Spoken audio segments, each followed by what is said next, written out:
எல்லாருக்கும் வணக்கம். நான் உங்கள் சாவித்திரி கோவிந்தராஜன். பாவி ஃபுட் சேனல் மூலமாக உங்களை சந்திக்கிறதுல மிக்க மகிழ்ச்சி. என்னுடைய சேனலை சப்ஸ்கிரைப் செய்து கொடுத்த எல்லாருக்கும் ரொம்ப நன்றி. எல்லோரும் எப்படி இருக்கிறீங்க? நாங்கள் ரொம்ப நல்லா இருக்கிறோம். நீங்களும் ஆரோக்கியமாக ஆனந்தமாக இருக்கணும்னு சொல்லி நான் மனப்பூர்வமாக வேண்டிக்கிறேன். இன்றைக்கி என்ன ரெசிபி பண்ண போகிறோம்னு பார்த்தீங்கன்னா, தமிழ் புத்தாண்டுக்கு முக்கணிகள் வச்சு பலா வாழையை வச்சு நம்ம ஒரு பாயசம் செய்ய போகிறோம். அந்த பாயசம் எப்படி செய்யறதுங்கிறத பார்க்கலாம் வாங்க. இந்த பாயசம் செய்யறதுக்கு என்னென்ன இன்க்ரீடியன்ஸ் நம்ம சேர்த்துறோம்னு சொல்லி பார்க்கலாம் வாங்க. பாருங்கள், நம்ம இதுக்கெல்லாம் எடுத்துருக்குறோன்னா பாசிப்பருப்பு எடுத்துருக்குறோம். பாசிப்பருப்பு இந்த மெஷரிங் கப்பு 1/4 கப்பு. இந்த கப்பில் ஒரு கப் எடுத்துருக்கோம். இதே கப்பில் நம்ம ஜவ்வரிசி டிரான்ஸ்பரண்ட்டாக இருக்குது இல்லையா, அந்த ஜவ்வரிசியும் எடுத்துக்கலாம். நைலான் ஜவ்வரிசின்னு சொல்லுவாங்க, அதுவும் எடுத்துக்கலாம். இது மாவு ஜவ்வரிசி. இதுவும் இந்த கப்புக்கு 1 கப் எடுத்துருக்குறேன். 1/4 கப்பு இதில் 1 கப் எடுத்துருக்கேன். இது போக பார்த்திங்கன்னா பலாப்பழம், வாழைப்பழம், மாம்பழம். இதுக்கு நமக்கு நெய் ஒரு 2 ஸ்பூன் எடுத்துருக்கேன். முந்திரி பருப்பு ஒரு 10-12 பருப்பு எடுத்துருக்கேன். தேங்காய் பால் நான் 1 டம்ளர் பால் எடுத்து வச்சுருக்கேன். அது போக ஜாங்கிரி பார்த்திங்கன்னா இந்த கப்பில் நம்ம 1 கப்பு பாசிப்பருப்பு எடுத்தோம் இல்லையா, அதே மாதிரி ஜவ்வரிசியும் 1 கப் எடுத்தோம், 1/4 கப் எடுத்தோம். அப்போ இது 2 சேர்த்து ஒரு 1/2 கப்புக்கு நான் சர்க்கரை எடுத்திருக்கேன், ஜாங்கிரி எடுத்திருக்கேன். அது இவ்வளவுதான். இது கூட நம்ம கொஞ்சம் நம்ம ஏலக்காய் பொடி சேர்த்துவோம். சரி, இது எப்படி செய்யலான்னு பார்க்கலாம். இப்போ நம்ம அடுப்பத்தை வச்சுட்டு மீடியமாக ஃப்ளேம் வச்சுக்கலாம். ஏன்னா நம்ம பாசிப்பருப்பு வறுக்க போகிறோம். பாசிப்பருப்பு 1/4 கப் எடுத்தோம் இல்லையா, மெஷரிங் கப்பில் 1/4 கப்பு. அதை இப்போ நம்ம வறுத்துக்கலாம். மணம் வர வரைக்கும் வறுத்துக்கலாம். இது ரொம்ப ப்ரௌன் நல்லா ஆக வேண்டாம். நமக்கு ஒரு வாசம் வரும். நல்லா வறுபட்டுருச்சுன்னா நல்லா அந்த பாசிப்பருப்பு வாசம் வரும். அந்த டைமில் நம்ம இதை இறக்கலாம். பாருங்கள், இந்த பாசிப்பருப்பு நல்லா அந்த வாசம் வந்துடுச்சு. இப்போ நம்ம ஆஃப் பண்ணிடலாம். ஆஃப் பண்ணிவிட்டு இதை நல்லா கழுகி குக்கரில் சேர்த்துக்கலாம்.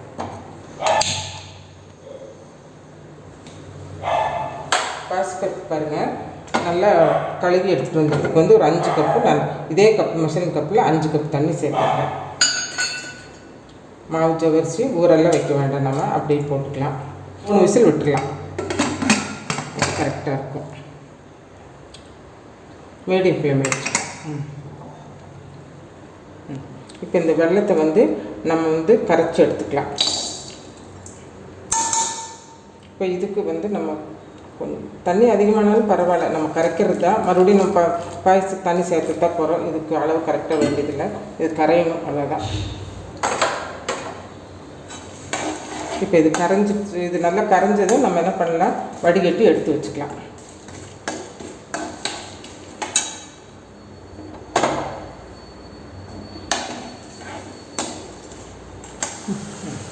பாருங்கள், இந்த வெல்லம் பார்த்திங்கன்னா நல்லா கரைஞ்சி நல்லா கொதிக்க ஆரம்பிச்சிருச்சு. இப்போ இந்த டைமில் நம்ம ஸ்டவ் ஆஃப் பண்ணிவிட்டு வடிகட்டிக்கலாம்.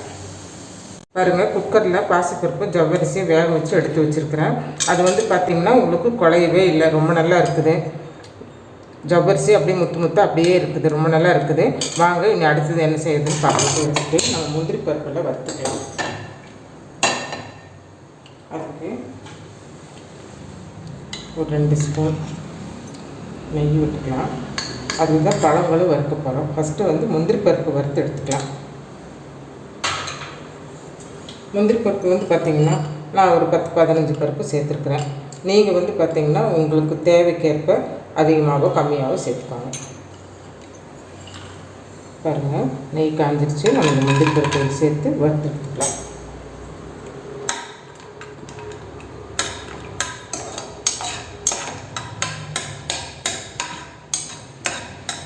பாருங்கள், முந்திரி பருப்பு நல்லா ப்ரௌன் கலருக்கு வந்துருச்சு. இதை கப்புக்கு மாற்றிக்கலாம். இப்போ நம்ம முந்திரி பருப்பு வறுத்து எடுத்துட்டோம் இல்லையா, அதே நெய்யில் நம்ம ஒவ்வொரு பழமாக இதில் சேர்த்துக்கலாம். ஃபஸ்ட்டு பார்த்திங்கன்னா பலாப்பழம். இந்த ஸ்டவ் பார்த்திங்கன்னா மீடியத்தில் வச்சுக்கோங்க. பலாப்பழம் சேர்த்துருக்குறேன் 1 கப்பு. இதே கப்பில் மாம்பழம் சேர்த்துருக்கேன்.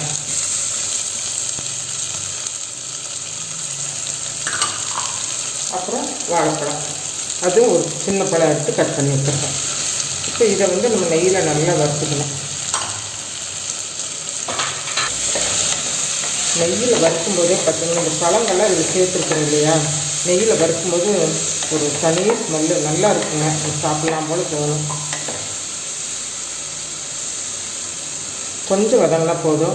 இந்த பழங்கள் நீங்கள் எடுக்கும்போது பார்த்திங்கன்னா ரொம்ப கனிஞ்ச பழமாகவும் எடுத்துக்கூடாது, ரொம்ப காயாக இருக்கிற பழமும் எடுக்கக்கூடாது. பழுத்திருக்கிற பழம் அவ்வளோதான். கொஞ்சம் ஸ்டிஃபாக இருந்தால் தான் நம்ம இதில் நெய்யில் வதக்கி போடும்போது ரொம்ப சூப்பராக இருக்கும். இப்போ இது கூட கொஞ்சம் நம்ம வந்து ஏலக்காய் பொடி சேர்த்துக்கலாம். ஏலக்காய் பொடி பார்த்திங்கன்னா நான் ஒரு 1/2 ஸ்பூன் போட்டுருக்கேன்.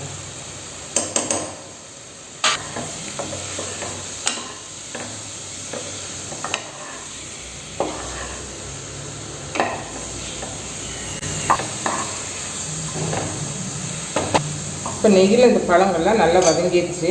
இப்போ இது கூட வந்து நம்ம பாசிப்பருப்பு வேக வச்சு வச்சுருக்கோம் இல்லையா, அதை இதில் சேர்த்துடலாம்.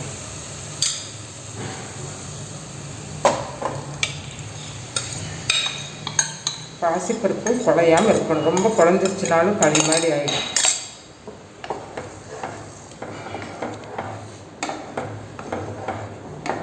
இப்போது இந்த பாசிப்பருப்பு பழங்கள்லாம் ஒரு நிமிஷம் நல்லா வேகட்டும்.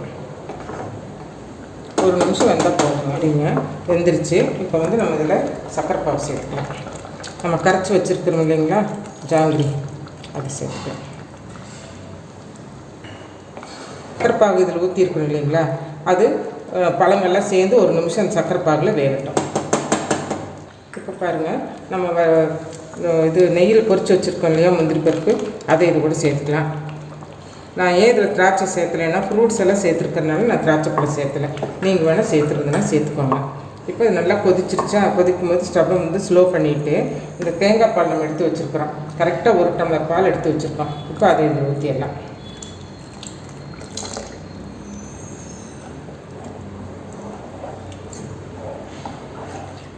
இப்போ தேங்காய் பால் ஊற்றிருக்கு இல்லைங்களா, போதும். இனி ஸ்டவ்வை ஆஃப் பண்ணிவிட்டு இதை இறக்கிட்டு வேறு பவுலுக்கு மாற்றிக்கலாம். பாருங்கள், இந்த பழங்கள்லாம் வச்சு பாயாசம் ரெடி ஆகிடுச்சு. ரொம்ப நல்லா வந்திருக்கு. இந்த பாயாசத்துக்கு இதே அளவுகளோடு செஞ்சு பாருங்கள். இனிப்பு எல்லாமே கரெக்டாக இருக்குது. இந்த பழங்கள்லாம் வந்து பார்த்திங்கன்னா ரொம்ப கனிஞ்ச பழங்கள் எடுத்துடாதீங்க. ஒரு அளவுக்கு வந்து பழுத்திருக்கணுமே தவிர ரொம்ப கனிஞ்சிருச்சுன்னா பழங்கள் வந்து வேறு மாதிரி ஒரு ஸ்மெல்லு வர ஆரம்பிச்சிடும். அதனால் பழம் பழுத்திருக்கணுமே தவிர ரொம்ப குழையக்கூடாது. அப்புறம் பார்த்திங்கன்னா இந்த ரெசிபி வந்து நீங்கள் செஞ்சு பாருங்கள். இந்த அளவுகளோடு உங்களுக்கு பிடிச்சிருந்துன்னா இந்த வீடியோக்கு ஒரு லைக் பண்ணுங்கள், ஷேர் பண்ணுங்கள், சப்ஸ்கிரைப் பண்ண மறந்துடாதீங்க. நாளைக்கு வந்து பார்த்திங்கன்னா தமிழ் புத்தாண்டு வாழ்த்துக்கள். உங்களுக்கும் உங்கள் குடும்பத்தினர் அனைவருக்கும் இனிய தமிழ் புத்தாண்டு வாழ்த்துக்கள். மீண்டும் ஒரு புதிய வீடியோவில் சந்திப்போம். நன்றி, வணக்கம்.